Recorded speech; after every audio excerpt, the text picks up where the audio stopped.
Welcome everyone to today's Koç University webinar. We're going to take a couple of minutes, maybe 3-4 minutes actually, to wait for everyone to join.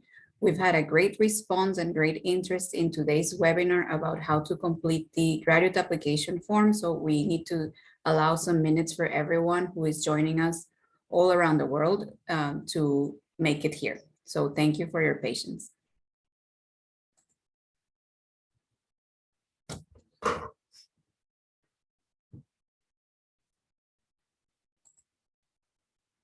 And hello to everyone who is writing to us in the chat. Thank you very much for joining us.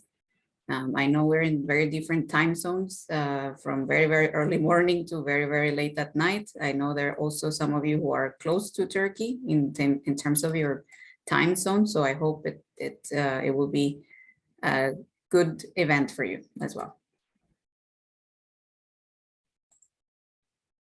So whilst we wait for everyone else to join, I would like to briefly introduce myself. My name is Melissa Abache. I am the Director of International Student Recruitment here at Koç University. You can see on the slide, that's our team. So we are basically responsible for promoting our university in different countries and trying to find excellent students to join our university, both at the undergraduate and graduate level. This is part of a series of events that our team, in collaboration with our graduate schools, our professional master programs directorate and communications team, have organized for the upcoming fall 2022 admissions period. So we thank you again for joining us, and we hope you will enjoy the event.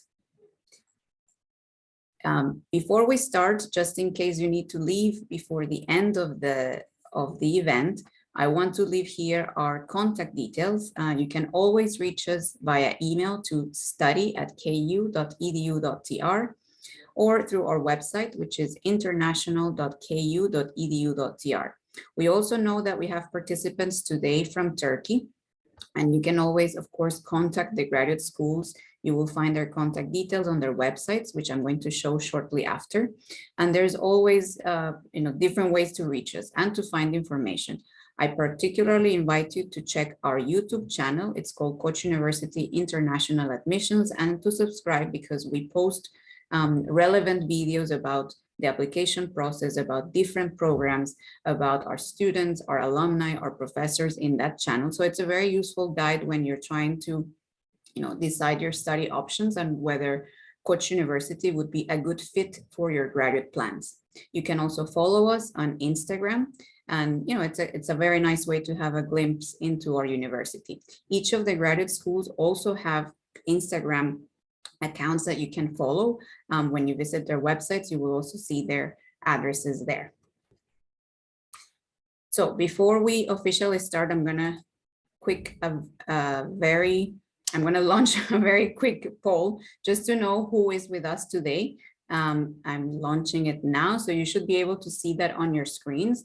It's just a few questions about you to know where are you in the application process with regards to programs at Koç University. If you're joining us, or if you're from Turkey or outside of Turkey. And finally, a little fun question to see how much do you know about Turkey already? How much research have you done about Turkish food culture in particularly, or if you have traveled to Turkey before and have enjoyed the food? I'm sure you have more than one favorite, but let's see what is the winning choice. If you're from Turkey, of course, I'm sure you have a favorite, so I also invite you to participate.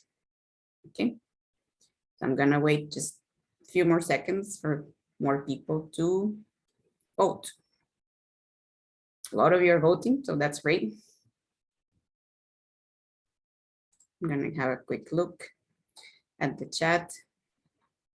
That's great. We have participants joining us from Kenya, Egypt, Uganda, Pakistan. Let's see, Nigeria, China.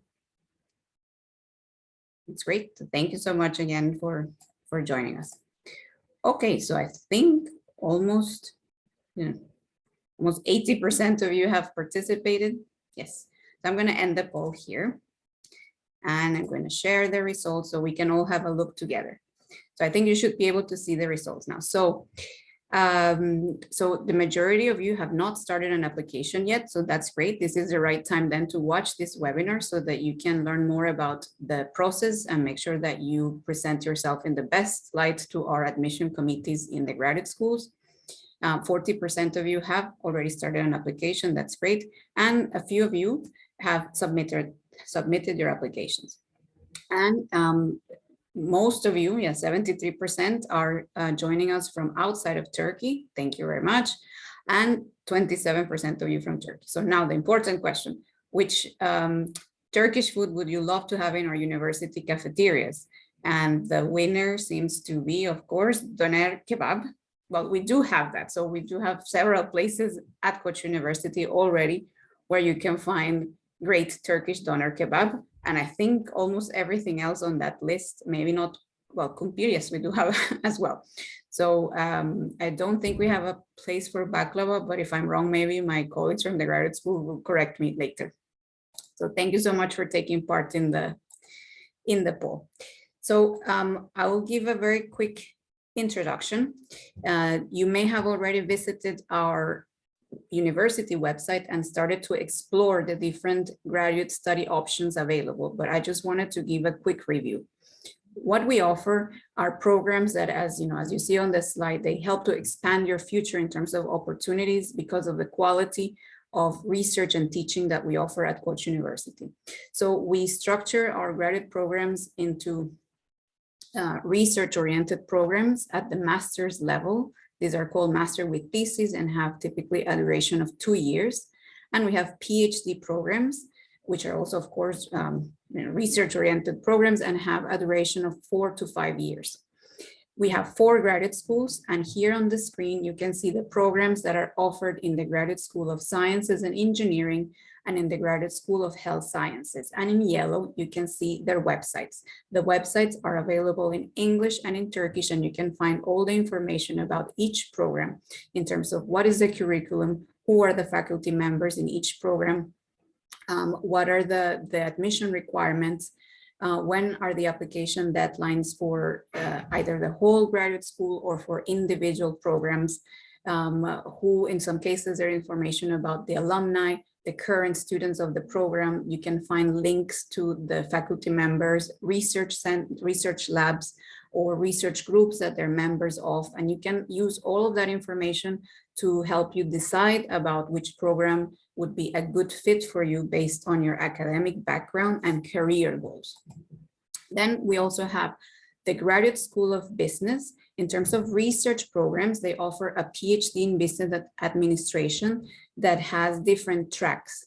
And they also have professional or master non-thesis programs, which I will show in my next slide. You can see their website there. And we also have the Graduate School of Social Sciences and Humanities, in which they offer both master with thesis, master non-thesis, and PhD programs. So I invite you, some of you already indicated when you were registering for this event, which specific subject or disciplines you were interested in. And we will be sending you information about specific programs after today's event if you have not already received them. So as I said, those were the research-oriented programs. Then we have professional master programs, in which we have programs that have been established long time ago, almost at the start of the university, and have grown in reputation and the number of alumni over the years, especially in our Graduate School of Business. So we have a very highly ranked executive MBA program, as well as an MBA program that can be offered full-time or on a modular basis. And now we have specific track choices for our MBA program. We have a Master's of Science in International Management, which, it can be taken as part of the SEMS Consortium of Business Schools, and you will find more information about this on their website. A Master's of Science in Finance. So these are all great programs for those of you considering a management or finance, career path in the future. Then in the Graduate School of Sciences and Engineering, we have a Master's in Data Science and in another Master's in Cybersecurity, which are offered as non-thesis master program with a duration of 1 year. It can be a bit longer, but typically 1 year. And then in the Graduate School of Social Sciences and Humanities, for those of you who are coming from a law degree background, we offer a master's in law, LLM, in public or private law. And for those of you who are coming with a psychology background that have graduated from psychology, there is a master's in clinical psychology. These are both very high in-demand professional master programs. So please explore our website to see more information about them. In the Graduate School of Health Sciences, we have immunology degrees, both at the master's and at PhD level. So please have a look at the website. This is, of course, a very relevant topic to study, as well as global health. This is a fairly new program within our university with excellent faculty members, and it's a great opportunity for those of you who are considering a career in this field. So this is an overview of the upcoming the upcoming deadlines for applications for the fall 2022 period. Of course, you should always check our graduate school websites for the latest information. But as you can see, there are some programs that have early application deadlines, and there are some programs that just have one single deadline. So make sure that you are aware of those deadlines so you have enough time to prepare your application. So most of the programs have deadlines between April, May. The last deadline is in June for our Graduate School of Health Sciences Master with Thesis and PhD program. So please keep that in mind. For our professional master programs in data science, cybersecurity, global health, and immunology, it's a slightly different system because they work on a rolling admission, evaluation and admission basis until September. So this is in case you have joined us and you are interested in those programs. Today, what we're going to do is give you a very kind of practical, hands-on view of how to complete the graduate application form. But if you want to have more in-depth information about a specific program, then our graduate schools are also organizing or participating in other online events in which you can find information from the program coordinators. There may be some students participating in some cases and faculty members who can, it's a great opportunity to ask more subject-related questions about the program. So you can see the dates there. They're also available on the website that it's shown at the bottom of the screen, which is in our international.ku.edu.tr website under Contact Us. You will always find all of the upcoming events, whether, we're still doing mostly online virtual like webinars or information sessions. So, and you can join again from anywhere that you are in right now. Okay, so having said that, I hope all of you who had to join have joined. We have a very high number of participants today, so thank you for that. We're now going to move to the main part of today's webinar, which is how to complete the graduate application form. When I finish, we will have a chance of 10 to 15 minutes to answer your questions. For that, as a reminder, I kindly ask you to type your questions in the Q&A button that you see on your screens. If you move your finger, if you're joining from a mobile or on your screen, if you're on a laptop, you will see a Q&A symbol and you can type your questions there. Our colleagues from the graduate schools are here and they will be trying to answer those questions, but we may also leave some questions for the end so that everyone can also hear the answer, okay? So I'm going to move away from the screen and I'm going to move towards our application portal. So our application portal is where everything happens. We do not receive any applications via post or email or any other platforms or tools, okay? All of our graduate programs have their online forms in this system, which you can see it's called apply.ku.edu.tr. Today, I'm not going to show you how to register as a user on the system because this is fairly straightforward and there shouldn't be any kind of issues in terms of registering. So as you can see, I created a test account to show you how it works. I have now logged into that account and this is the kind of welcome page that you will see. Then the first thing to do is to basically, if you already know which program you would like to apply to, you can go directly to My Applications. It will tell you, of course, you do not have yet any applications, and you're going to click on Continue. So if you already, as I said, know which program you want to apply to, you can type it here.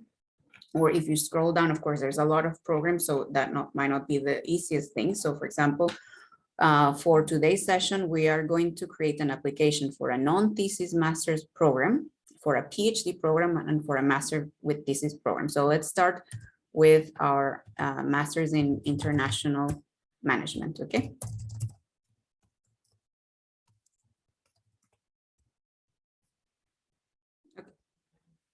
So when you type, you will see the relevant results in terms of the programs that match your search, and it's going to show you which application, for which application period are the applications open right now. As you can see, for our fall semester in 2021 last year, the period has ended, but right now it is open for the fall semester 2022-23. When you click on more information, you will see some basic facts about each program. But as I said, I strongly recommend that before you start applying, you check the program details on the graduate school website so that you can familiarize yourself with the program and with the requirements. Okay, so the first section of the application form and several sections of the application form are the same for all the graduate schools, regardless of the program that you're applying to. You will see that there are some fields that have already been filled, like your name and family name, because this is information that comes when you're first registering as a user. So if for some reason you have made a mistake and there's a typo on your name, or you need to change something, you can do that by clicking on the top right corner where it says your username. If you go to My Profile, you will see there the options to change your email address or to change your name and surname if for some reason you didn't type the correct name, okay? Then every question that you will see on the form that has a red asterisk, it means that it is a compulsory or mandatory question that you need to complete. Whenever you're trying to submit the application, if it gives you an error message, it's going to point to you here where you have any missing mandatory questions or fields that you have not completed. So in that way, it's quite user-friendly to understand where you still need to put information. So there are some areas here which are fairly standard for graduate applications that you may be already familiar with. So you're going to choose your gender. There are others that may seem a bit strange, but they are because they are required by the Higher Education Council of Turkey for all students who are registered at Turkish University. So this is why, for example, we ask for your marital status. Then your nationality, okay? So it's just Turkey here. For example, if you have double citizenship, you can click here and then provide information about your second citizenship. Let's say it's Algeria. Then you're going to provide your country of residence where you're currently residing. And then there are some other basic information that we will need again in case you are admitted as a student. That information is then sent to our student information system. So it's very important that you write accurate and correct information. This applies, for example, to your passport number. Okay, so number, when it was issued, when it expires. If you have a passport that has already expired, that's okay, because if you're in the process of obtaining, for example, obtaining a new passport, you can then explain that to the graduate school if you're offered admission. This is going to be important later on if you need to apply for a visa to enter Turkey, but if you don't need a visa to enter Turkey, then it's less of an issue, let's say. Okay. Or for example, if you don't have a passport yet at all, you can click on this option and put a different type of identification. Here, there is a field called ID card. This refers to your national identification system. So this could be a social security number. It could be yeah, the national ID number that is used in your country of residence or citizenship. We put the number here, okay? Your date of birth is very important because it should match all of the other documents that you're going to include in the application. For example, your university transcripts, your diploma, your test scores, they always include the date of birth. So you should make sure that, you know, that it's the correct information, okay? So let's see, let's choose some date, okay. Okay, then there is some questions about your parents, which I know it may seem a bit strange if you're not Turkish, but this is information that is asked by the Higher Education Council of Turkey. So we'll just write a name.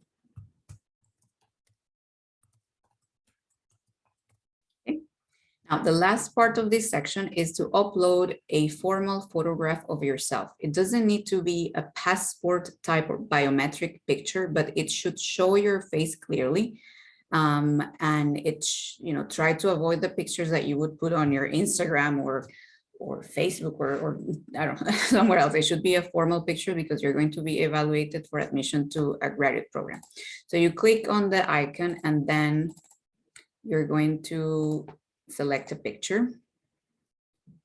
Okay, this is not the best example, by the way. This should be a bit more clear. And then you're going to click on save. At the bottom of each page, let's say, of the application, you have the option to save or to submit. Because we're not ready to submit yet, we're going to click on save. And then we're going to move to the next page. The next page is fairly simple to understand. It's your contact details. So here, you know, the email address is already been entered when you register as a user on the system. But in case you do need to change it, you can do that here by clicking on the button that says change my email address. So you're going to put your address.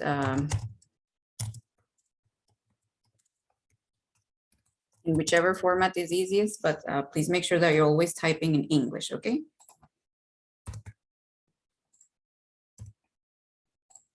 If there is a specific field that doesn't apply to your address format in your country, we cannot leave it blank, but you can simply put not applicable, as I'm doing here.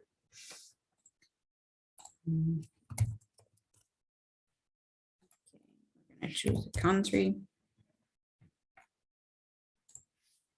Okay, in case your correspondence address is different, you can click here and fill out that section. However, you're not going to receive any documents via normal post as part of the admissions or enrollment process. So it's not critical that you fill out that section if it's the same address. What is important though is to have an accurate telephone number. You should include your country code and your mobile number in case the graduate school needs to contact you for any questions or to schedule an interview. That's important to have in hand. If you have a LinkedIn profile that you think would help showcase your strengths as a candidate, you can put the LinkedIn address here. We're going to click on save. Oops, sorry. Okay. Let's see what's happening here. All right, we'll move on. So here I had first selected as one of the programs that I wanted to apply to are SEMS, Masters of Science in International Management, which is a master non-thesis program.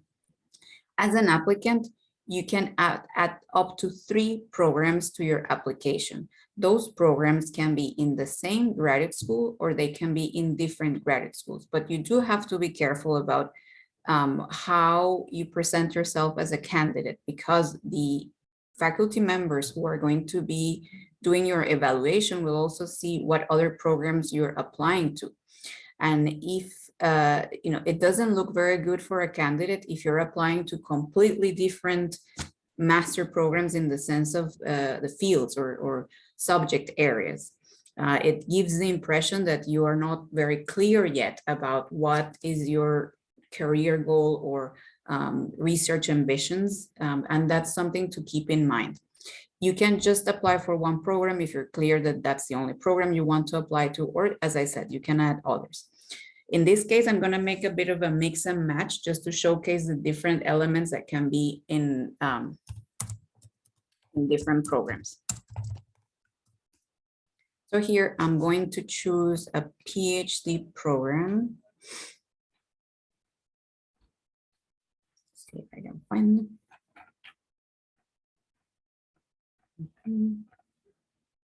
Okay, or well, not this one, let's do this. So we'll apply also for a master with thesis program in international relations. So I'm going to click on apply now. Okay. Again, it will ask you to complete all of this information. In case you left anything empty here, you will see it and it's going to give you a message. Okay. So again, we click on save and we move to the next page. For the contact section, yes, it may happen that this could happen, that it's empty and you have to type it again. So let's do that. University address, that's what it is.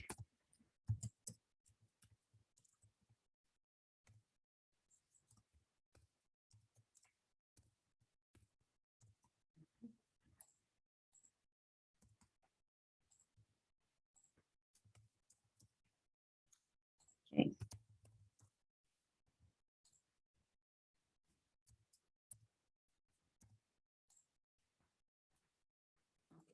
Put our telephone number. Okay, I'm going to click on save. So as you can see, now we have two programs as your priorities. The arrows that you see that I'm pointing over means that you can move up or move down a specific program in terms of your priorities.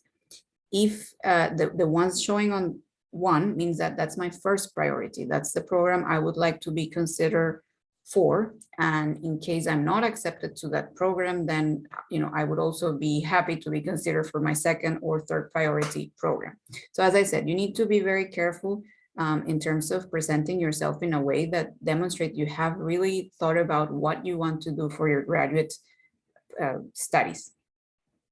So here we just simply click on save and we move to the next section. You can move to the next section either by clicking at the bottom on next page or clicking on each of the sections of the form. As you can see, you don't have to go in a sequential order. You can jump around and go directly to the motivation letter, go back to priorities to see your programs, or go in order. In each of the sections, you will find some instructions in case you have any questions as you're filling out that section. The education section is where you're going to talk about your previous education. So if you're applying for a master's program, typically this would be, describing or providing information about your bachelor's education or undergraduate program. If you're applying for a PhD program, then you can include your bachelor's and your master's education in case you have completed a master's program. If you have done, for example, during your undergraduate studies, if you have done semester exchange programs at other universities, you can also include them here, and I will show you the categories.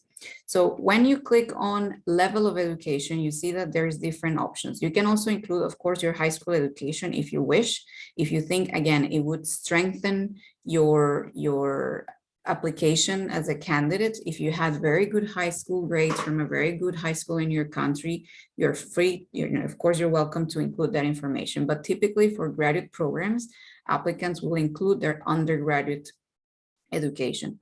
So here, for example, let's choose a Bachelor of Science. Okay, you're going to write the name of your university or institution where you graduated from. So I'm going to type here.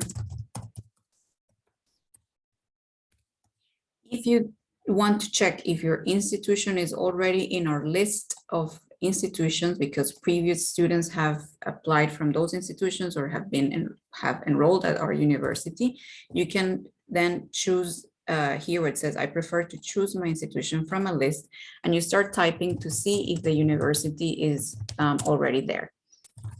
So for example, mine isn't. I'm going to choose another one. Let's see. I'm typing at Turkish University. I got it wrong, but yeah. And I'm seeing a lot of high schools here. It's a very long list. So for example, let's say that you graduated from Bosphorus University or Boğaziçi University, then you find it on the list, select, and then that's it. But if you cannot find it from the list, simply you click on I did not find my institution from the list and you type the name. The name should be typed in the same way that it's written in your diploma and in English so that it can be understood by the evaluators or in Turkish. So the program name, for example, let's say industrial engineering, you're going to indicate the year when you started your studies, your undergraduate studies, and your graduation date. If you have not graduated yet, for example, let's say that you're graduating this year in June, you can also indicate that, okay? If you already graduated, then of course it should be a date in the past. Then you should include the information about your grade point average that you obtained at the end of your undergraduate studies. This can be, for example, if your rating system is on a scale of 4, you indicate it on that scale. But if it's on a different scale, such as out of 20, out of 5, out of 100, that's okay. You simply need to indicate what is also the maximum grade possible. So I'm going to use an example here, which is out of 20, your GPA was 17. You indicate then that the maximum grade is 20. So this is for your undergraduate education. Let's say that you have also completed or are currently studying a master's degree, then you can click on Insert New Block here, and then put the information about your master's education. For now, for the sake of time, I'm not going to use that. I'm going to click on Delete, and we're just going to keep one education block, let's say.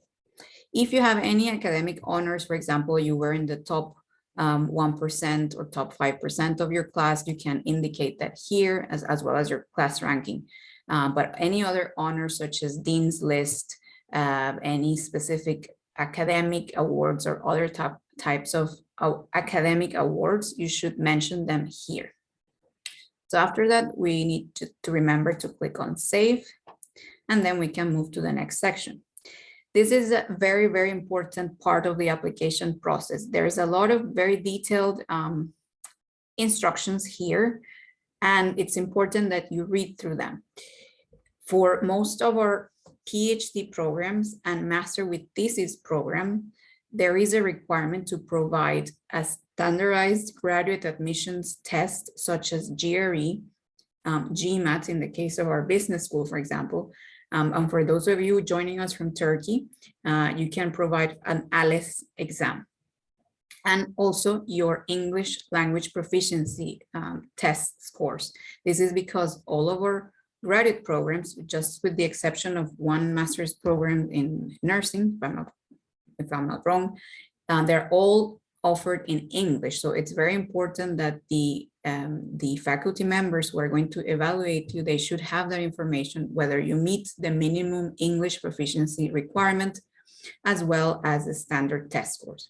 So what we're going to do here is, if you have already taken these two tests, there are some programs that do not require GRE.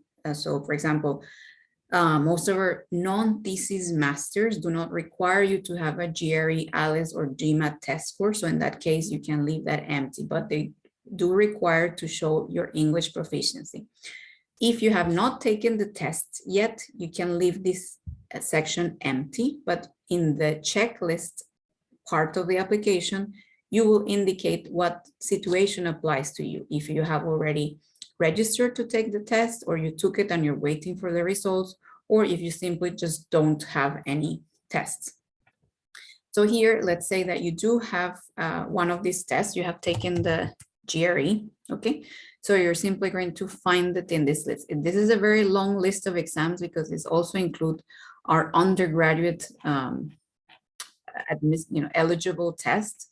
And it's important that you put all sections of the test. So for example, for the GRE test, this is the most common test provided by our applicants to the Graduate School of Sciences and Engineering and Health Sciences. So you would select each section and write what is your score, for example, 156, and when you took the test. Let's say you took it last year.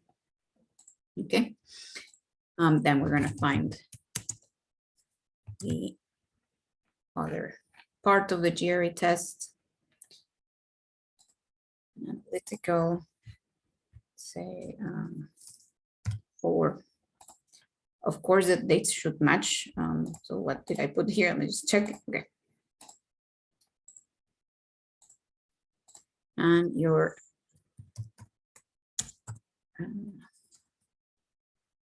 let's find this.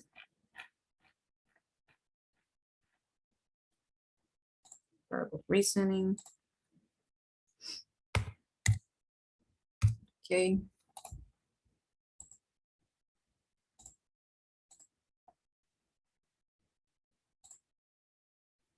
Okay. If you have taken, for example, a TOEFL test, you can add it in the same way here for each component of, reading, writing, listening, and speaking. You can put each section and the total score.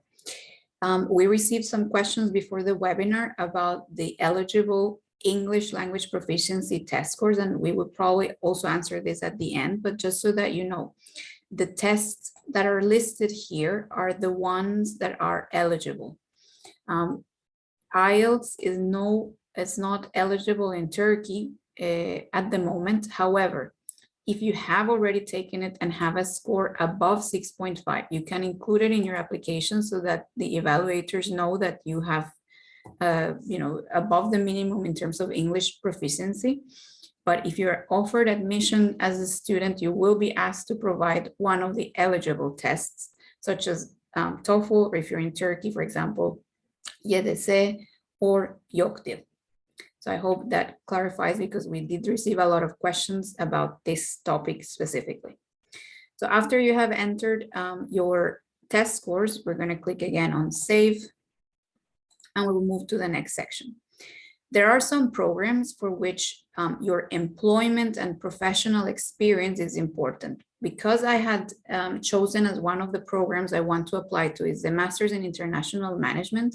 That is a program that doesn't require previous professional working experience, but it is something that you can add if you think it will strengthen your application. So again, you can either insert the details here for each of your employment experiences, or you can also upload your CV as an attachment in the checklist section, and I will show you how. For now, let's just put one example.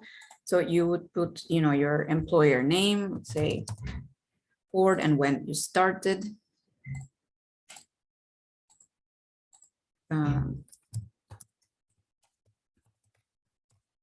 Here, for example, if this was an internship, you can also select that here if it was a full-time, part-time internship or a freelance consulting activity that you did.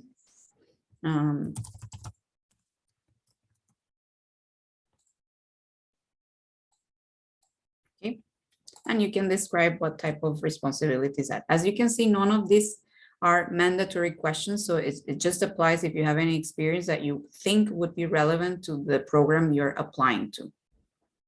If you change your mind, of course, you can delete any part of that afterwards, and you can insert as many professional work experience activities you have here.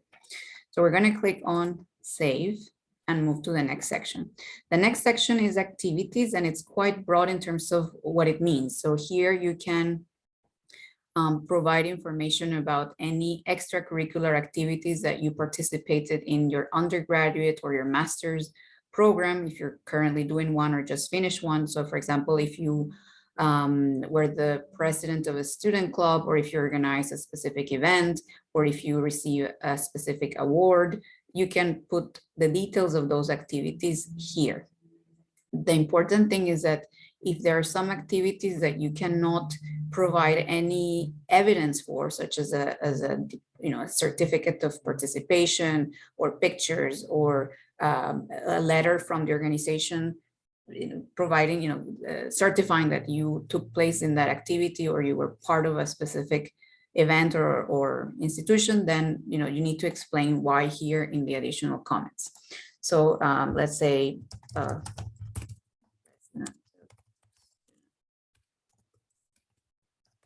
council and the dates. So you can take that. And we're going to click again on save and move to the next section. Now we're going to talk about the reference section.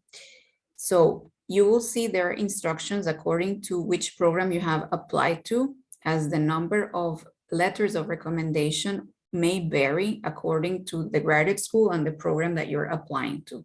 In the case of the Graduate School of Business, because we are applying to a master's in international management, you should submit 2 letters of recommendation.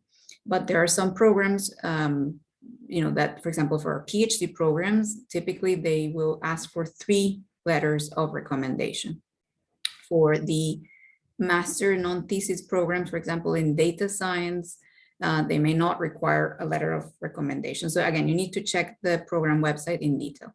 And what happens is that you don't upload an existing recommendation letter you may already have, but you're going to write here your referee's name. Okay, so I'm going to say referee, well, let's say.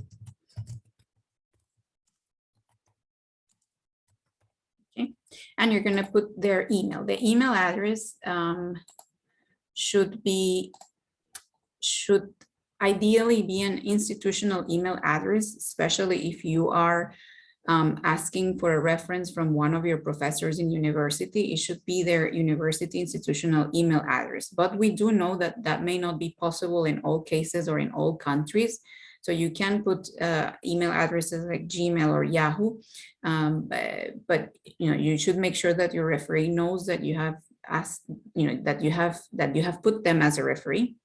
And they should check their inbox, because they will receive, after you click here on ask for a reference, an email is sent to them immediately with a quick introduction, and it asks them to click on a link, and that will take them to a separate page where they fill a form in which they are asked different questions about you as a potential graduate studies candidate.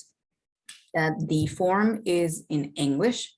If they need some support in that regard, you can, of course, support them. They cannot upload an existing letter there. They will be asked to type their detailed reference in that form. And then after they click on submit, you will see on your application, for example, after you have added your referees, you will be able to see which referee has submitted their application. Here where it says status, where I'm hovering over with the mouse, for example, in this case, reference has not yet inserted, invitation is being delivered. After your referee has inserted their reference, you will also see it change here. And in case, for example, your referee changes their mind and they say, I cannot give you a reference, you can click here where it says untick to remove, so that they will no longer be considered a referee, sorry. And you can add other names. So as I said, here, for example, for the programs that we're applying to, it requires 2 letters of recommendation. So you're going to put a second referee. Okay, so let's do this. Okay, so after that, every time you do something on the application form, it will give you a message either that everything is going well, or if you have any errors, it's also going to let you know. We click on save, and then we move to the next section. Now, as I said, the score section is very important. I think the other very important part of this is the motivation letter. You may see that on the graduate school's website, they ask for a statement of purpose, and they will give you specific prompts about length and about what is expected of you in terms of content of that statement of purpose. it varies across programs. So please read carefully the specific guidelines for each program in terms of, some PhD programs may ask for an outline of a research proposal. That's the case, for example, for our PhD in law. But other PhD programs may not be asking for that. They may simply be asking about what are your research interests? Why do you think you're a good fit for that specific program? And what academic or professional experiences you think would make you a good candidate for the program? Again, here you cannot upload an existing letter. You are expected to type your letter. So our recommendation is that you have, you can prepare your letter. You can prepare your letter beforehand in a Word document. Okay, so let's say I prepared my motivation letter here, and and then I just simply copy and paste. Okay. And again, it will tell you, for example, how many words you have typed out of the maximum allowed. And if you exceed that count, it's also going to give you a message. Our recommendation is, of course, before you submit anything, make sure you check it again and again and again, so that there are no typos, that everything you want to say is very clear. So for example, here, there is a typo. Make sure maybe some people you trust that have, good writing skills in English can also check it before you submit. So that's our recommendation, always, both for undergraduate and graduate applicants. We're going to click on save. Okay, so for example, here it's giving me an error message saying some of the fields were not correctly filled, and it tells me directly where is the issue, right? So it's telling me you have too few words, you should put at least 500 words. And okay, so I need to basically give a bit more information about myself. So let's do that. Okay, so now we're going to click on save. It gives me an error again. I'm still under 500 words, so I'll continue copying and pasting here.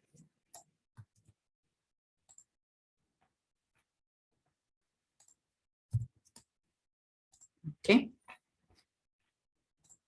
Okay, so now that I have met the minimum word requirement, then I'm able to continue the application. Now we arrive at the checklist. This is where you will see the things that are done and you don't need to pay more attention to, and the things that need your attention. Whichever elements you see here have a red kind of blocked symbol means that if you do not have added that element to your application, you will not be able to submit it. But the things that have a yellow triangle as a warning, it means that you can still submit your application, but you will need to, at some point, provide that missing information. So let's see what it's telling us here. So we have applied to 2 programs. So here you're going to see tasks that belong to one program or the other. So for example, for the Masters in International Relations, they do ask for a written statement of purpose, which is more research oriented. So you should have prepared that already, and you simply say, I have uploaded my statement of purpose. So of course, first you select that. Let's say it's this. Okay, let me close the file. Okay, so here you're going to see immediately that your file has been uploaded. If you have any additional comments about what you have uploaded, you can type them here and then click I have uploaded my statement of purpose. And every time it's telling you when things have been saved or not. Here, for example, we were also applying for the Masters in International Management, and you should upload a separate scholarship application form. This is just for this program, by the way. Then you still can submit your application and simply say, well, I have not uploaded it yet, and you can do that after you submit the application. Now, of course, this is standard for any graduate program application. You should upload your university transcripts for your undergraduate and master's degree in case you have completed a master's degree. So again, it's a fairly simple process. You upload your documents. Those documents should be in PDF format, preferably, and readable. So the quality of the scan should be very good. If you have transcripts that are not in English or Turkish, you should have them translated to English or Turkish, so that, again, the evaluators can understand them. So we have done that. As I said, the test scores are, you don't have to upload your GRE, ALICE, or GMAT exam test scores by the time you submit. But this means that your evaluation may be delayed until you provide them. And typically the graduate schools, of course, as you may already know, Koç University, as it's a center of excellence in Turkey and the region, is quite selective about its admissions, because we do receive a very high number of applications for each program every year. So they will first look at those applicants that have a complete application package, which means that they have the test scores such as GRE, ALICE, or GMAT, and a proof of English language proficiency. So if it's not close to the program deadline, we would strongly recommend that you only submit your application once you have those test scores. If you cannot do anything about that and you will obtain them after the deadline, and I showed you the deadlines for the programs, let's say for sciences and engineering, it's the 5th of June. If you're not able to get your GRE tests before the 5th of June, you can still submit, but please make sure that you upload the test score as soon as you receive it. Then activities, if you said you had some activities, you can then again, like, upload any certificates we're just gonna upload this to showcase that whatever you have mentioned is true. And you click on I have uploaded my documents. Okay, for the Masters of International Management, they require candidates to upload their CV. So let's do that. For example, if you click on I have uploaded, but you haven't really done that here, then that's why you need to do that first. So let's click on I have uploaded my CV. Okay, so as you can see, as I mentioned, for GRE, it also applies for English language proficiency tests. Here, this is the important part. If you have not taken the test yet, but you have registered for it, then you should choose this option. If you have taken it and waiting for the results, then you click this option. If you, if for example, you're exempt from having to provide an English language proficiency test because you're a native English speaker, okay? And that means that your citizenship is from one of the countries that are listed here, then you can click on that option. So those are the possible, the options that are available on the system. If you, again, you can say, well, I just don't have a language test and do that. But if you do, please make sure that you upload it here. As I said, that's not going to block you from submitting your application. The final element here in this case, because we're applying to this particular program, is they ask for specific essays. So here you see the essay questions here, and then you upload your document with your, this is not the document, but you upload your, for example, in this case, your essays. It can be a Word document or preferably a PDF document.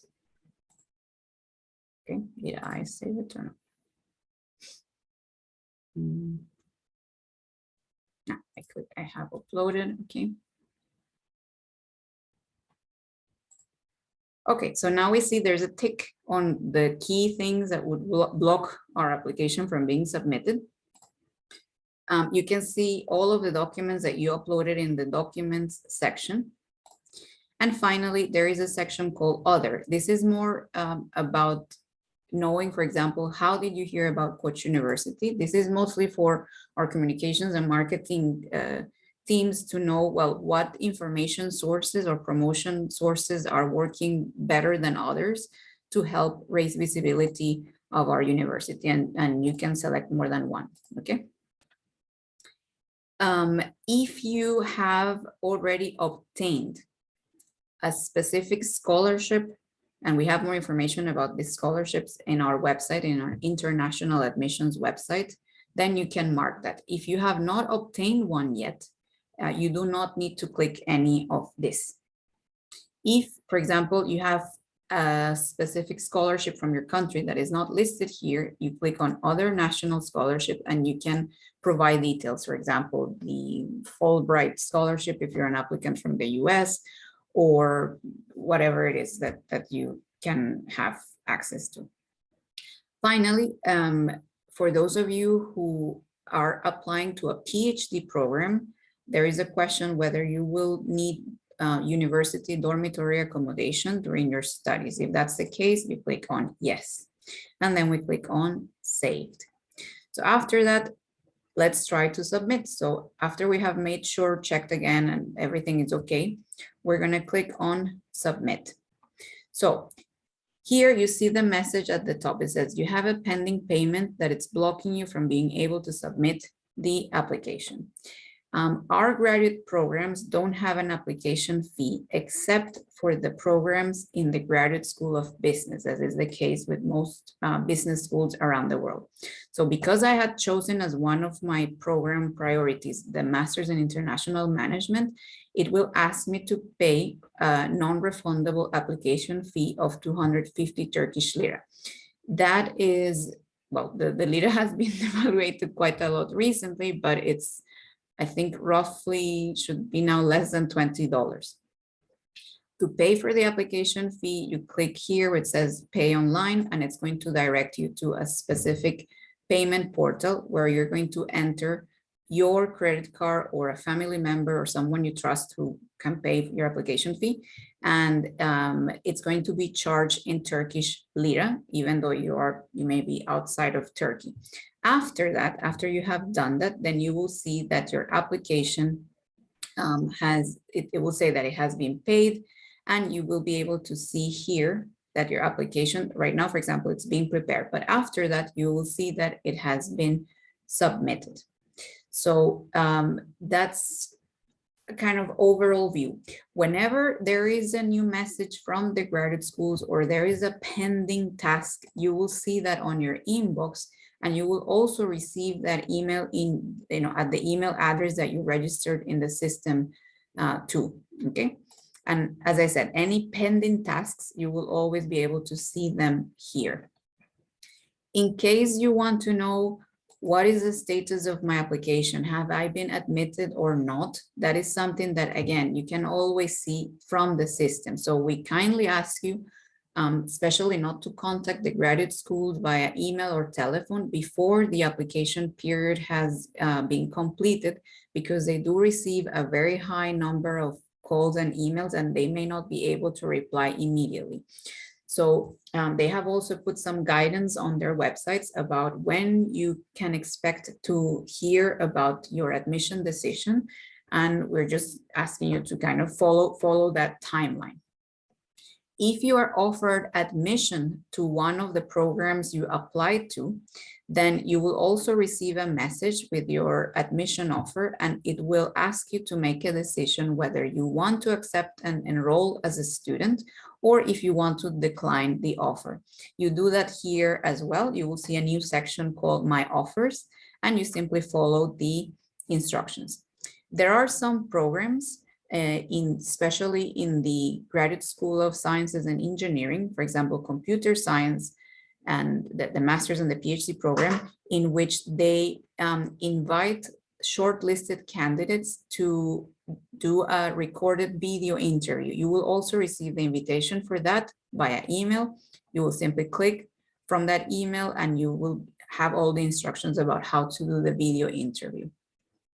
At the other graduate schools, if you're one of the shortlisted candidates, they will also contact you to then schedule an online interview live, let's say not recorded, but live, either with a specific faculty member or with the panel of faculty members, depending on the program. And after that, then they make their final evaluations and decisions, and that's when they then communicate to the candidates if they have been fully admitted, it's a full admission, or if it's a conditional admission. In the case of a conditional admission, usually the condition is to bring, as I mentioned, one of these, either the English proficiency test score, if that applies to you, or a GRE test score. So if everything else in your application was outstanding and you did very well in the interview, and a faculty member wants to offer you admission, you still need to comply with that requirement if the program requires GRE. If it doesn't, then that's no problem. So I hope that clarifies some of the questions we had on that regard. So I'll go back here to my presentation. Let me see. Okay, so I think, let me check, how are we doing for time? Okay, we're a bit later, finishing a bit later than I thought. So now I'm going to open our Q&A panel so we can answer some of your questions. Okay, so I'll start. We also received some questions before the webinar, so we'll also aim to, a lot of them were about the English proficiency requirement, but there were some other questions that I would like to answer. First one is there an age limit for applying for a master's degree scholarship? No, there isn't. There isn't any age limit for any of our master or PhD programs, nor for being awarded a scholarship. Can we submit IELTS instead of the other English tests? Can we proceed without GRE? And if we get selected, we can submit the test. As I just said, yes, you can submit without GRE, but you will be asked to provide it if the program requires it by the time you enroll, if you're offered admission.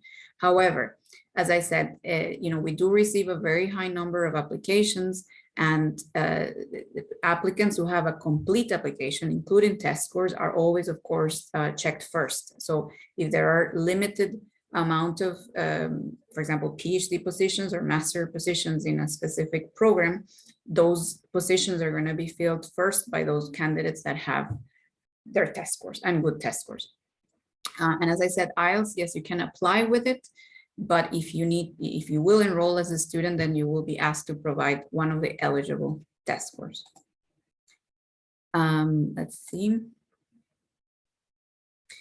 Here's a question. How is, maybe, let me just check if we have one of our colleagues from the Graduate School of Social Sciences. We may not actually. Okay, so how is the PhD supervisor search done for psychology? For psychology, as well as for other programs in social sciences, you don't need to have an appointed supervisor to apply. You should check, though, of course, the faculty members in the program, what specific research areas they work in, what are their current students working on, any current or upcoming projects, so that if you want in your statement of purpose, you can mention and say that you would like to be, or you would like to work with Professor X or Y, and the reasons and how it aligns with your research interest. But you do not need to have an official approval from a faculty member in order to apply to the PhD program. I hope that answered your question.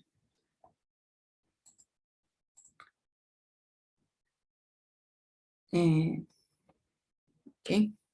There was a question from Selena that I couldn't understand if that applies if they're not from Turkey. So Selena, if you can maybe type your question again, I would appreciate it. Okay, so we have a question here from someone who applied last year for a master's degree and was rejected. If there's any chance again, and do you have scholarship for this year? Yes, there's always scholarships, because all of our master with thesis and PhD programs are offered with full tuition waivers, with the exception of programs in the Graduate School of Health Sciences. There are also scholarships there, but it's not automatic as in other graduate schools. So for mathematics, of course, you can apply again, but please note everything I've said before regarding the test scores. and the statement of purpose to make sure that you showcase your strengths as a candidate in the best way possible. There's a question, how can I book a one-on-one? That's great. Yes, simply visit our website. Let me go to that slide here so you can see the address. Oops, sorry. Okay, so I hope you can see my screen right now. So you visit our website, international.ku.edu.tr, and when you go to the contact us section, you will see a button to book an online one-on-one session. That's how you do that. There's a question about what are the available scholarships.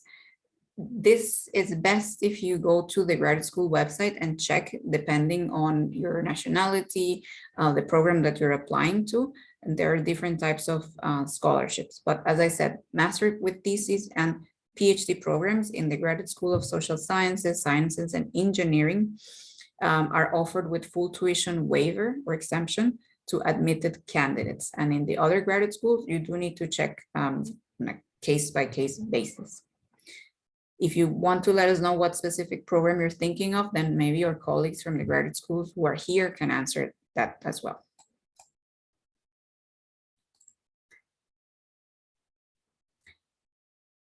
Okay, so there's a question if it's possible to have 100% scholarship on computer engineering. So yes, so for a master with thesis or PhD program in computer engineering, if you're offered admission, your admission offer will state that you have 100% tuition waiver. Tuition waiver means 100% scholarship.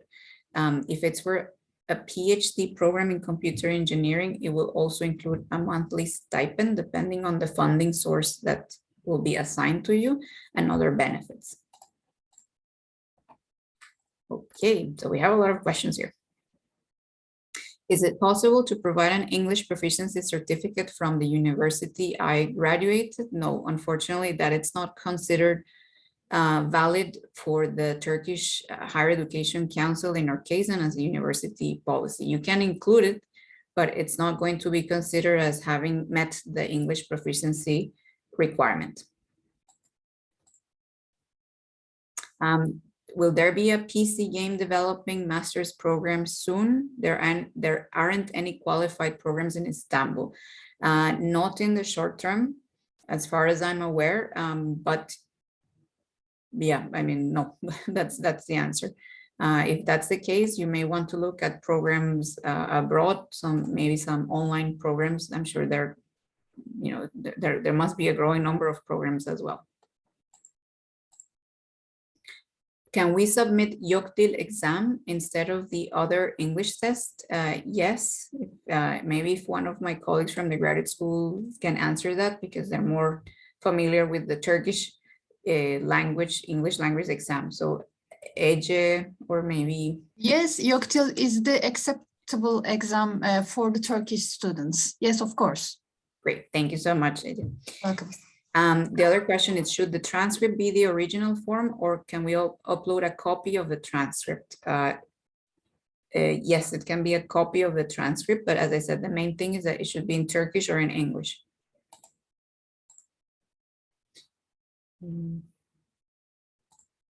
Okay, there's a question here about student work visa. So upon acceptance for the PhD program for international relations, would I be automatically given a student work visa to come to Turkey, or do I need to apply for that separately? So it depends. I mean, you're saying you're from the US. So as far as I know, you can enter Turkey with an e-visa. And that's what we recommend, because after once you enter Turkey and you come to enroll at the university, then we have a separate team called the International Community Office, and they are responsible for advising and supporting all of our international students to apply for a student residence permit. That's the permit you need to be legally in Turkey. And that takes a few weeks, in some cases, maybe a month or so. They will tell you which documents you need to provide. They collect the documents. There is a small fee for that. And then they support you in that regard. So to enter Turkey, you can enter with the easiest visa type. You don't need to enter with a student visa to enter Turkey if you're from the US. Do we need to have any publications to have a successful application? No, but it depends on the program. Especially if you're applying to a PhD program and you do have research experience, that's always going to be a plus. So any publications you have, then yes, you should feature them in your application, and you can talk about them in your CV. When you upload your CV, you can mention them also in your statement of purpose, but you don't have to have a publication. Can we apply to as many programs as we want, or is there a limit? Yes, there is a limit of 3 programs per applicant per admission period. So for example, if you're thinking of applying for this upcoming fall 2022 admission period, you can only choose up to 3 programs.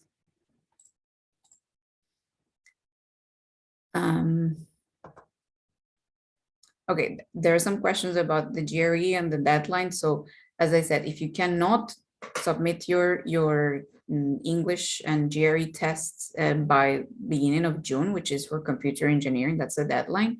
Please try to register so that you obtain it, so that you take the test and then are able to provide the results very soon after June 5th, which is the deadline. So when because professors will start evaluating applications from the 3rd of April for everyone who has applied before then.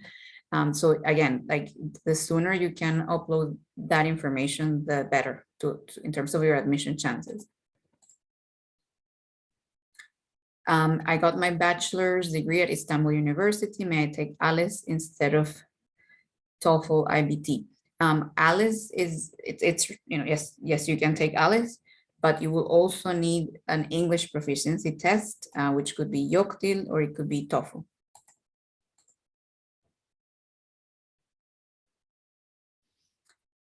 There's a question if you have an English proficiency test from Boğaziçi University and you're planning to apply for mechanical engineering.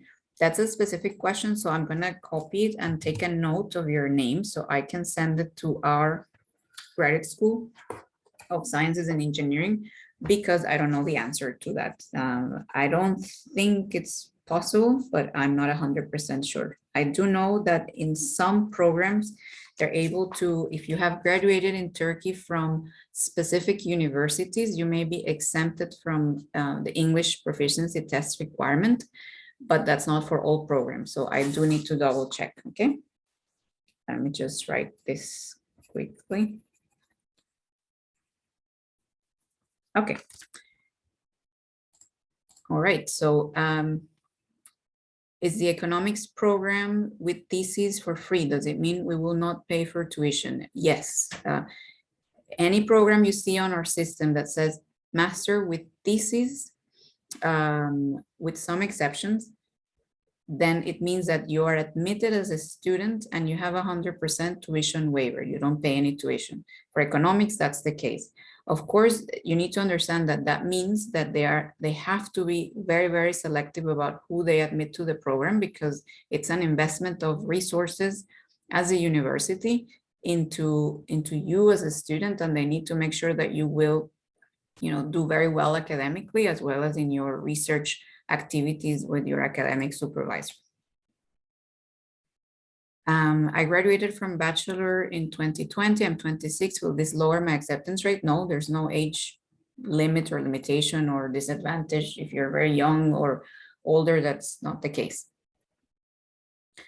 I'm already enrolled in a master's in Turkey. Only thesis left, expected to graduate in June. Can I apply for the PhD already? Yes, of course you can. You just need to make sure that the transcripts that you will upload in your application show up to your latest semester, even if there are no grades in there because it's your current semester. If you have completed all of your courses, then you should make sure that all of your courses are shown with your grades and your grade point average. And of course, if you're writing a thesis, then make sure that you mention the topic of your thesis and anything you think will be relevant to the PhD program you want to apply to. There is a question, what is the main difference between the early application deadline and the normal deadline? Is it beneficial for us to apply early? The programs that do have an early deadline, it may be beneficial if they have, for example, very limited number of places or very limited number of scholarships. For example, it could be in the Graduate School of Business, maybe in the Graduate School of Health Sciences. So again, if you have a complete application, then go ahead and apply by the early application deadline. And also in that way, you would be informed of your admission decision earlier as well.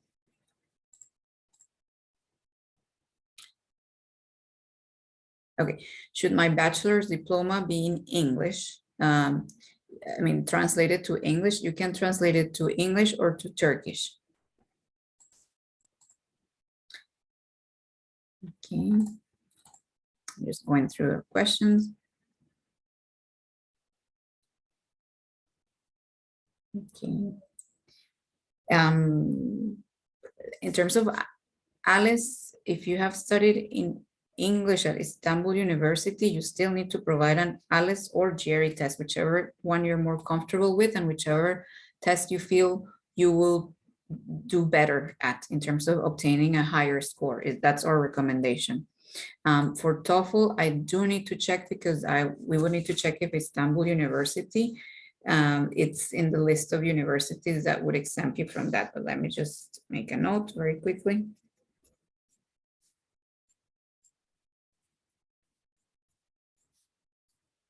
Okay.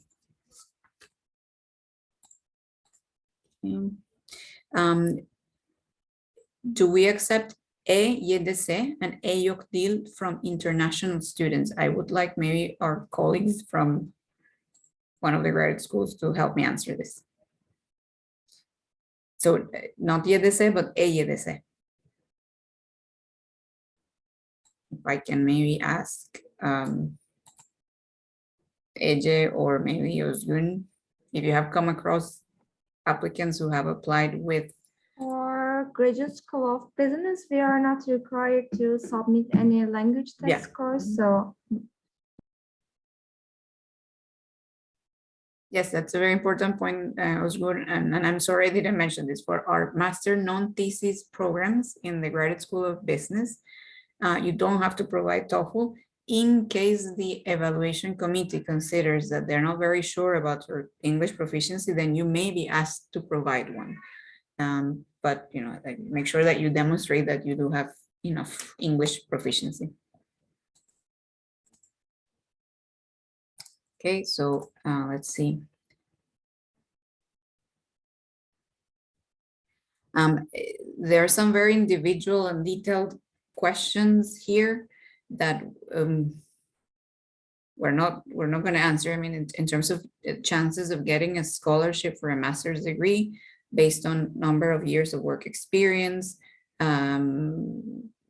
because I mean, we're not the people who are deciding on the admissions, but as I said, the main criteria is always try to have a complete application to increase your admission chances. Here's a question: are students admitted based on GPA and GRE scores? Here I think we're mostly referring to PhD programs, for example, and the answer is no, because they're part of a holistic admissions, outlook that professors have. They also pay a lot of attention to the statement of purpose and to the references. So even if you have a very high GPA and very high GRE scores, if your references are not great, and your motivation or your statement of purpose doesn't clearly show why you want to study at Koç and how your research interests align with the universities, with the people who are working at the university in that area, you may be rejected. So it's not only based on GPA and GRE. How many students will be accepted for the master's in economics with thesis? There isn't a fixed number every year. It depends on the funding that it's available by individual professors from either national scientific council projects or privately funded projects that they have, or central funding from the university. It's not a very big program in the number of students, they typically, it's something between 5 to 10 each year. It can change. It may be that one year they just want to admit 2 students that they consider very good, and that's it.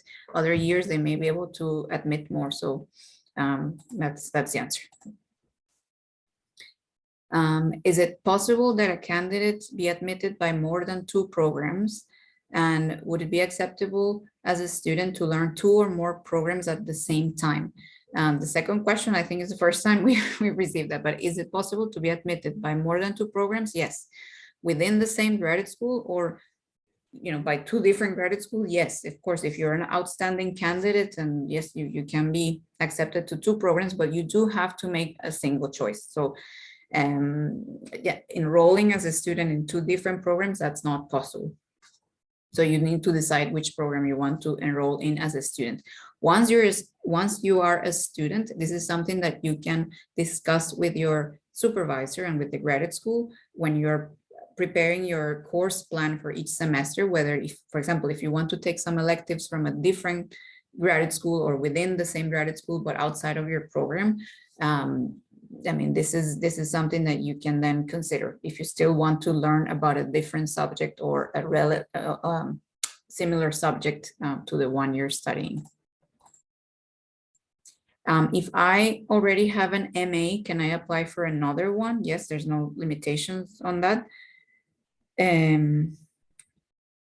How can I join the events that are specific for a certain program? The best way is to check our website, because we will be putting information there about all of the upcoming webinars to give information about specific programs. So please keep an eye on our website. I think by end of next week, we should be able to have all of the registration links for all of the March and April events, and then we will keep updating them into May and some of them in June as well.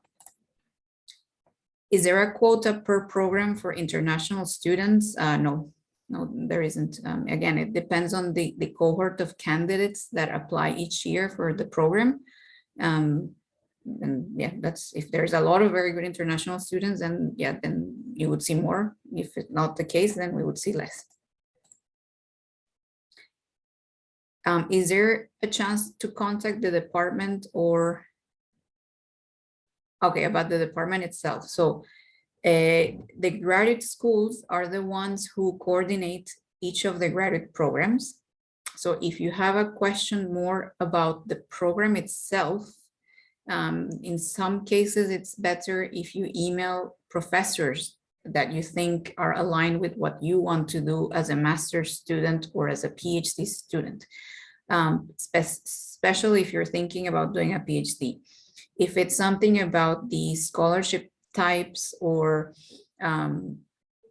anything like that, then yes, you can contact the department. You can find their contact details on their website, their email addresses and telephone numbers. Okay, so we still have about 40 questions, and let me just check how are we doing for time. Okay, so let's see. Okay, there is a question here from someone who would like to do an LLM program. For the LLM program, you do not need to have a GMAT. You just need to have completed an LLB degree, but you will need an English proficiency test score. We do not accept results from the Duolingo English test. And but as I said, you can still submit your application for the LLM program without TOEFL, but make sure that you register to take it. Just, and you have your results very soon after the application deadline if you cannot obtain them before that. How do I enter my undergraduate GPA if it's not numerical? I did my undergrad in the UK and our grades are given as a classification, not numerical. Yes, that's a very good question. In the GPA field, you can enter letters. For example, what I think you cannot enter is something like honors or like distinction or merit or pass, but you can enter letters and just make sure that you put what is the maximum grade there.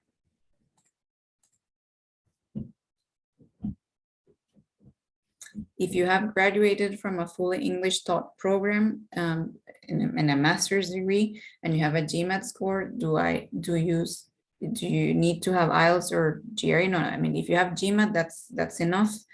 And I think you may be applying for one of our business school programs. So in that case, yes, you do not need an English proficiency test when you apply. IELTS exam, it's acceptable to apply with, but if you're admitted, again, according to the program, you will be asked to provide another English proficiency test score.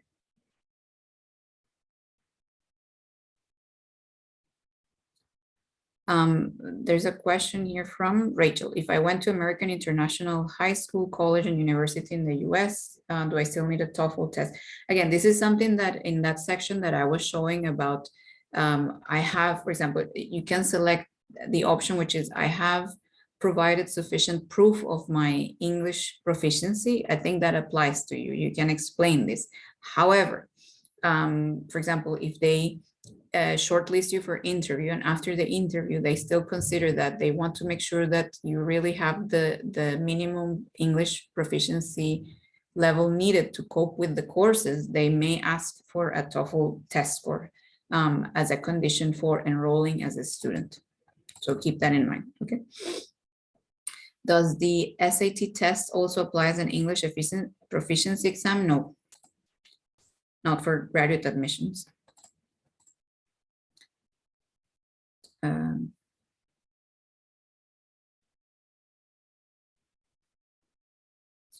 Okay, I think we have answered this. When admission results can be declared. As I said, please check the individual graduate schools website. They each have a section called application deadlines, and they have stated there when they expect to notify candidates if they have been admitted or not. If you are shortlisted for an interview, that's already a positive sign, because it means that, okay, they're considering you for admission. Make sure you do the best you can in your interview, and after that they will also let you know by when you can expect a final decision. If, for example, you will be applying for the fall 2022 admission period. Fall for us at Koç University and in Turkish universities starts usually in September or October. So if by mid-September you have not had any contact with the graduate school for an interview or any notification, you can assume that you have not been like selected for admission, but they will also then send a rejection kind of email. So it's just keeping that in mind.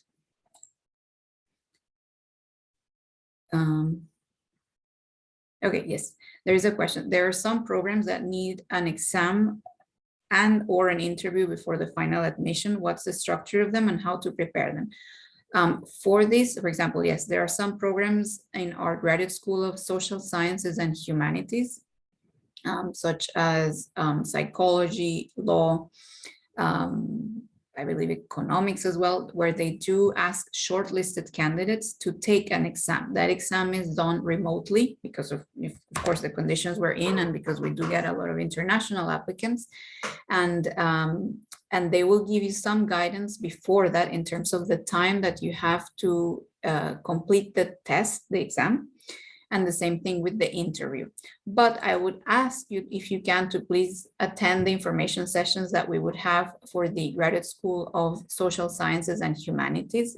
I think the general information session is going to be on 1st of April, and there will be separate program information sessions throughout April. So make sure that you register and attend those, because they will give a bit more detail about that. They cannot, of course, tell you what are going to be the exam questions, but the idea is that you can demonstrate your analytical and critical thinking abilities and the ability to write in English, in a structured way about a complex topic related to the program you're applying to, whether it's psychology or law,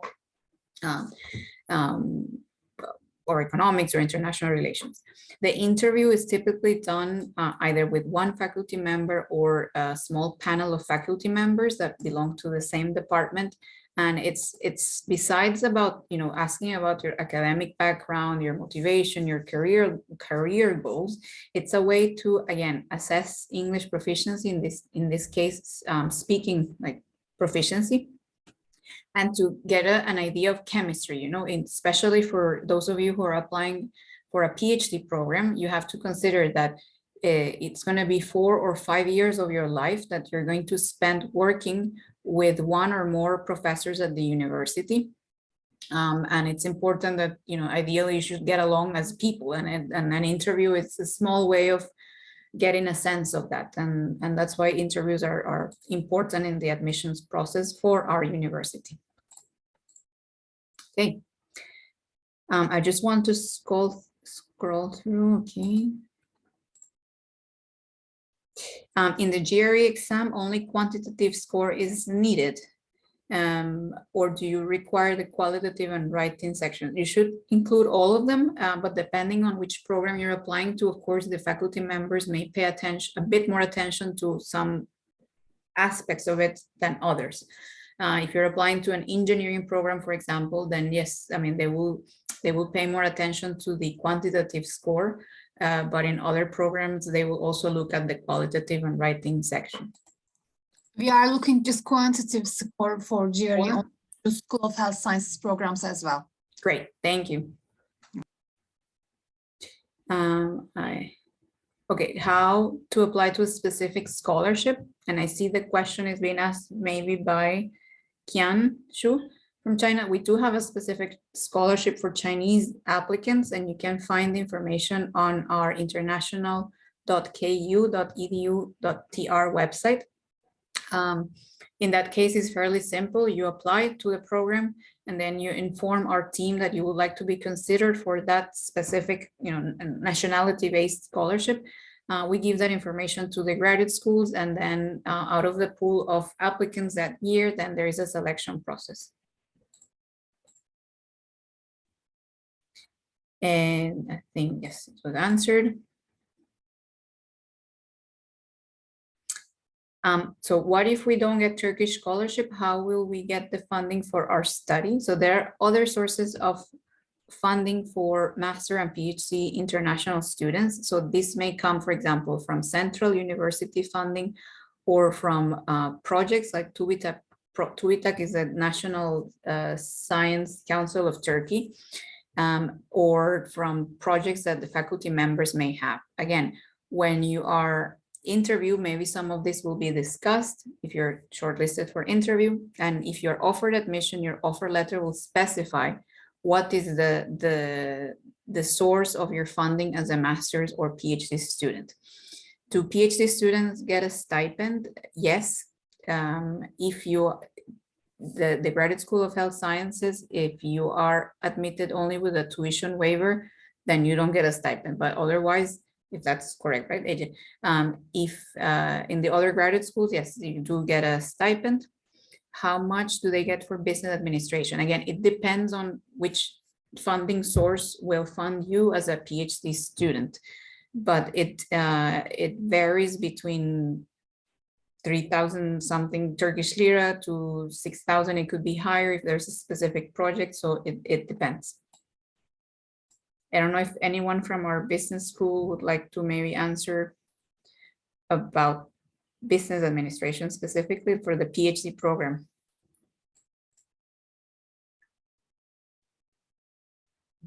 Okay. We have a question about the Masters in Comparative Literature. Is it a fully funded program? Yes. So if you are offered admission to the master's program, you have a full tuition waiver. What they cannot offer is a stipend. Should we add Erasmus Plus information on the application? Yes, again, if it strengthens your application because you took specific courses during your Erasmus semester or semesters that would be valuable for your application and the program you're applying for, then do include them. Or if they were in a country that it's relevant to the program you're applying to, or if it was in Turkey, and then that gives you a kind of insight and experience of living in Turkey, you can mention that. Does computational sciences and engineering program require recorded video online interview, no. It's being done for computer sciences and engineering.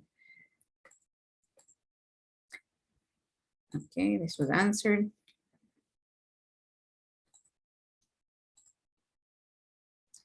Is it possible to add a new program to your application after you already submitted? Yes, if you have only included 1 or 2 programs and you then submit, you can still add a 3rd program after you have submitted. However, be careful about, again, not just for trying your chances. Do not add a program just to add it. Make sure you do your research first about which programs you think you are qualified for and fit your career and study interests. So an applicant from Turkey, what should we do for a scholarship or tuition application? And it depends on which program you're interested in, but for the master with thesis and PhD programs, there is no separate scholarship application form. You apply to the program, and if you're offered admission, then you will be offered a scholarship. The scholarship benefits may vary, like it may or may not include a stipend if it's for a master's program, for example.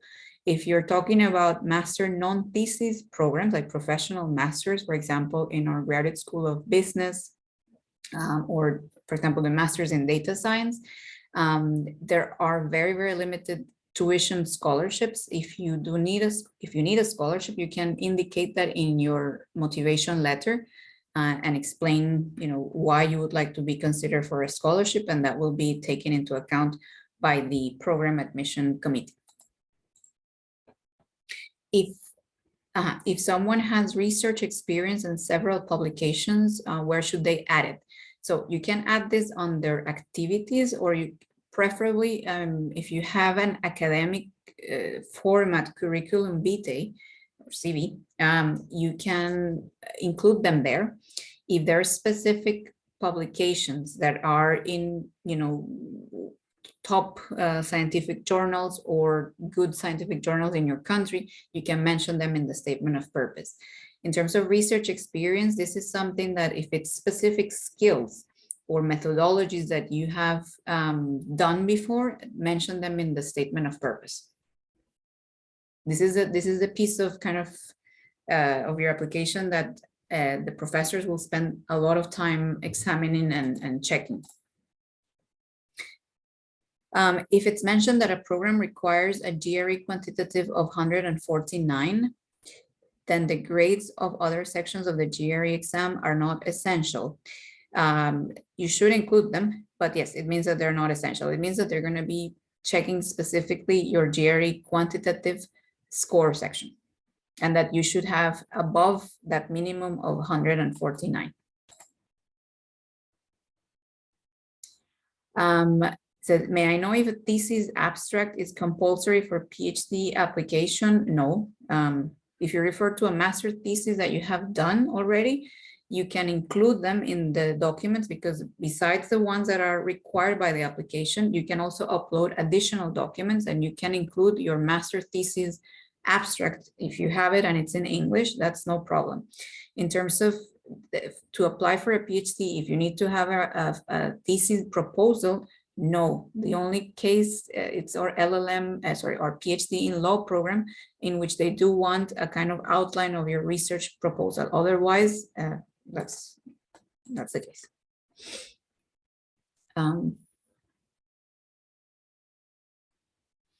So we have a question here. So in the application, if I live in Turkey, but it's not my nationality, then, okay, so you need to put in your country of residence, Turkey, but your nationality, whichever your nationality is.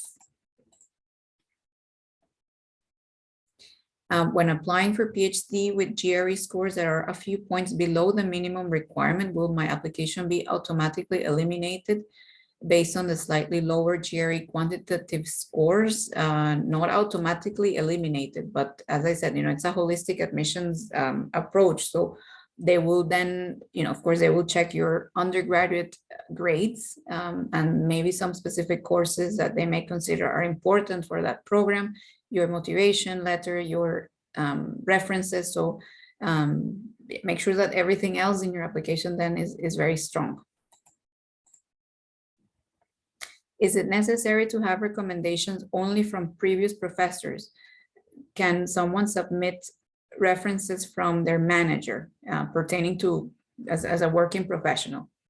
Of course, no, you can submit you can put referees who know you in a professional capacity, not in an academic one, especially if you're applying, of course, to programs in the Graduate School of Business. But for PhD programs, there's some that do specify that at least, for example, one of the references of the 3 references should be from an academic referee. So keep that in mind in case you're thinking of applying to a PhD program. Should we explain gaps on our resume? Do gaps affect our chance of being accepted? If you mean academic gaps, yes, you can explain that in your statement of purpose. And again, like if the main point is that if you have gaps and you can demonstrate how you have made up for those gaps in terms of completing your academic program, whether that's an undergraduate or master's degree or professional gaps in terms of employment, the important thing is to explain how you overcame any gaps, okay? And again, the statement of purpose is a good place to explain that. How many students are admitted to the international relations with thesis programs? I think it's similar to the question about economics. It really varies every year. So it depends on the cohort of applicants that is received and the available funding. So it's, yeah, it's not a huge program. You're never going to find, something like more than 10 international students. But, if one year there's a very good cohort of students and they find the funding, then that's also possible. Do you have postdocs in finance and economics? For any postdoc positions, you need to check the individual faculty members' websites because that's where they would put information about any available positions that they have funding for. So please check directly under the relevant, in this case, for example, finance and economics, that would be under our College of Administrative Sciences and Economics. You can find our finance professors' profiles there, their websites and their contact details if you want to inquire with them directly.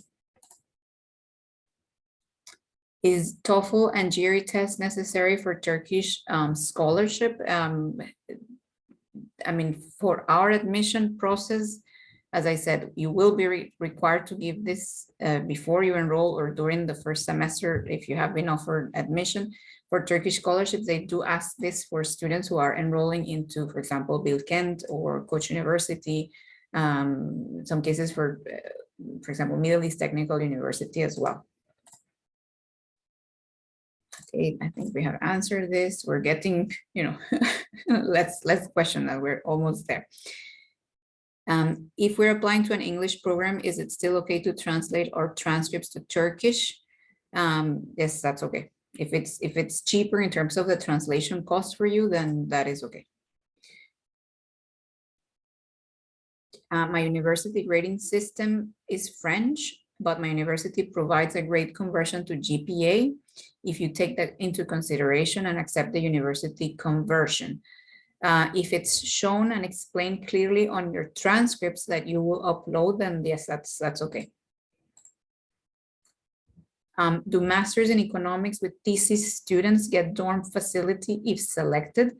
There isn't a guaranteed dorm accommodation for master with thesis students in economics, but if there is availability, they will let you know. I mean, if you need it, indicate it, but it doesn't mean that you will be given a dormitory accommodation. It's a capacity issue that we have, that we are facing for this year and then in the near term.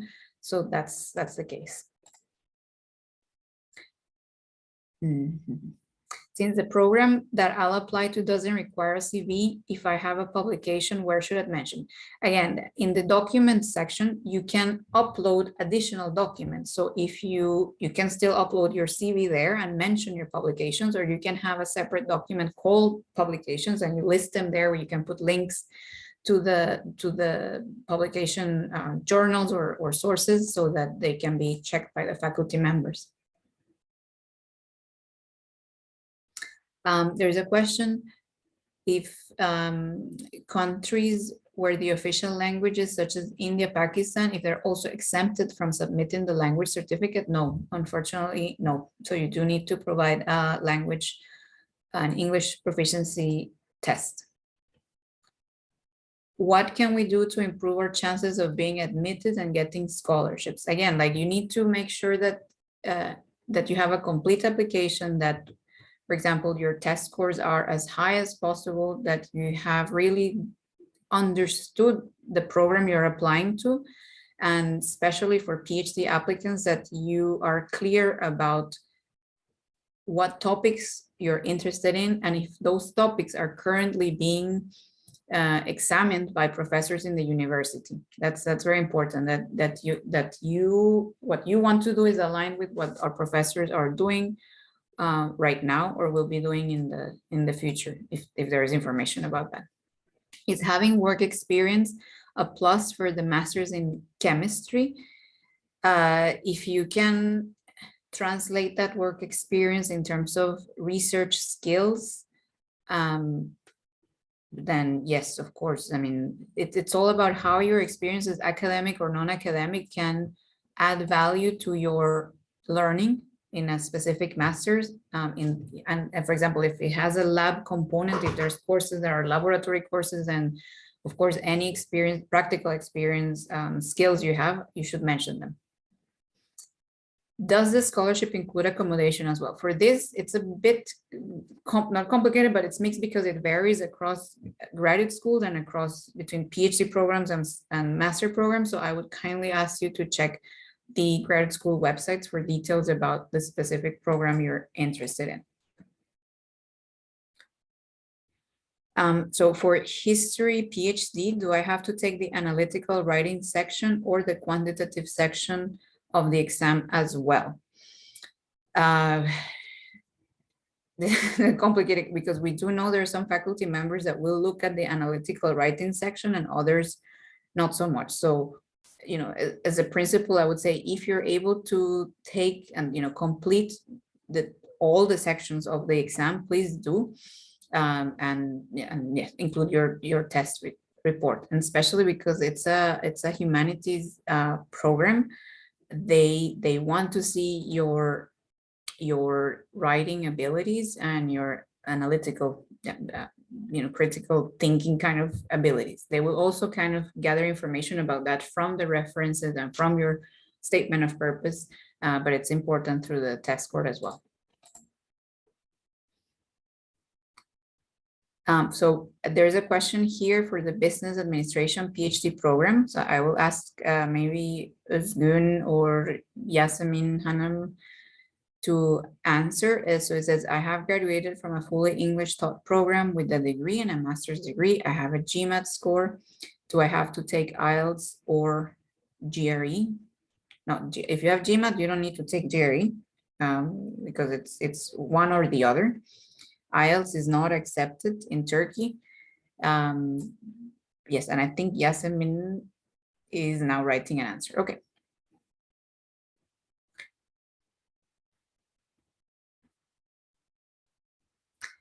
So, and this is a Turkish applicant, so with a GRE score, but I haven't taken ALES yet. Can I apply to master with thesis program with only GRE score? Yes, I mean, it's an or, it's not an and. So you can take GRE or ALES.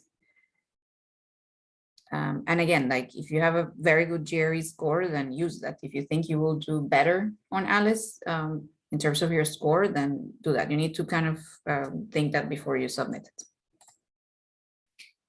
ECPE exam is accepted. I have to apologize, but I don't know what ECPE exam is. If you, but I mean, if you're referring to an English proficiency exam, I think not, because I've never seen ECPE as an exam before, but please let us know in the questions or in the chat. Do master, okay, I think we answered this. How does the stipend policy work for masters in comparative studies in history and society? So if there is funding from the one of the faculty members who will be your thesis supervisor to fund you, to give you a stipend, that will be explained in the offer letter. If there isn't available funding from projects from the professors, then it's just a full tuition waiver scholarship, but then it doesn't include stipend.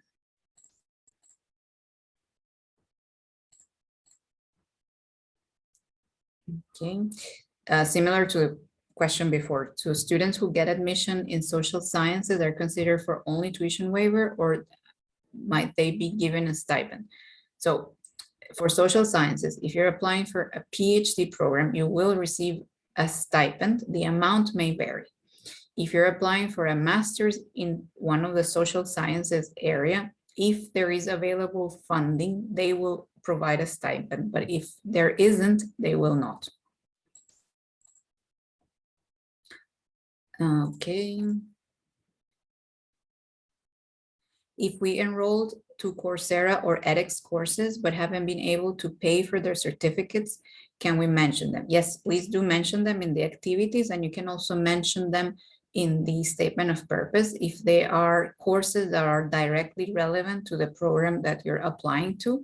And you can explain in the activities comments that that you have completed them and the date when you completed them, but that you don't have the certificate.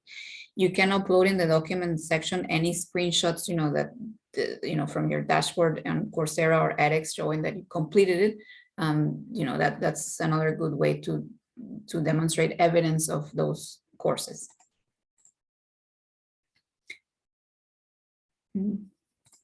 Okay. If we want to apply for master's, how much do our bachelor degree grades affect our chances of admission? So again, there isn't a scientific answer, as bachelor degree grades have a weight of X percent, or it's a part of the whole package. So if you have excellent GPA from your bachelor's degree, that's great. But if you don't, but you have other things as an applicant that are very good or outstanding, then that will balance the evaluation. If you have, for example, during your 3 or 4 years of bachelor's degree education, like drops and peaks and valleys in your GPA, let's say, but there is a reason for that you can explain in your statement of purpose, please do, because otherwise the faculty members have to guess as to why, for example, I don't know, in your second year, your GPA went really down and then it went back up, or then like if there are, like reasons for that, and you can explain them and how you came out of that experience, then please do explain that. Can you tell me more about fees for the Master's in Sciences? If you mean by Graduate School of Sciences and Engineering, the professional master's program in data science and cybersecurity, the fees are shown in the program websites. The fees for the new academic year have not been published yet, so you will see there the fees for the previous academic year. Okay, thank you, Gamse, for explaining. So ECPE exam is Michigan exam proficiency in Greece instead of TOEFL. Can I apply with this exam? So you can apply with it, but you may need to still provide a TOEFL by the time you register as a student if you're offered admission or during the first semester, and that's the case. So okay, so I think we had 109 questions. That's a very long a very large number of questions, so thank you very much. Thank you for staying with us. I know it's been a fairly long webinar, so thank you for staying with us. And I'm just gonna quickly check on chat. I think we have answered. There's a question, are there any specific scholarships for women only? No, we don't have that, but you can check. We have nationality specific scholarships that you can see on our website, okay? Okay, so I think with that, we should now close our session for today. I want to thank our colleagues from the graduate schools for being here. I hope you also found the session informative, and of course to our participants, you will be receiving the video recording of today's webinar by end of tomorrow around this time, and it will also be published on our YouTube channel, so you can check it at any time if you want to go back and see any specific section. So thank you so much for joining us today. I hope you have a good afternoon or evening, depending on where you are, and that you will submit an application in the future to our program. So with that, thank you so much. Thank you so much, Ece, Simay, Denise, Özgün, Ekin, and Yasmin Hanım. Thank you so much for joining us today as well. Thank you, Melissa. Thank you. Thank you. Bye. Bye. Bye-bye.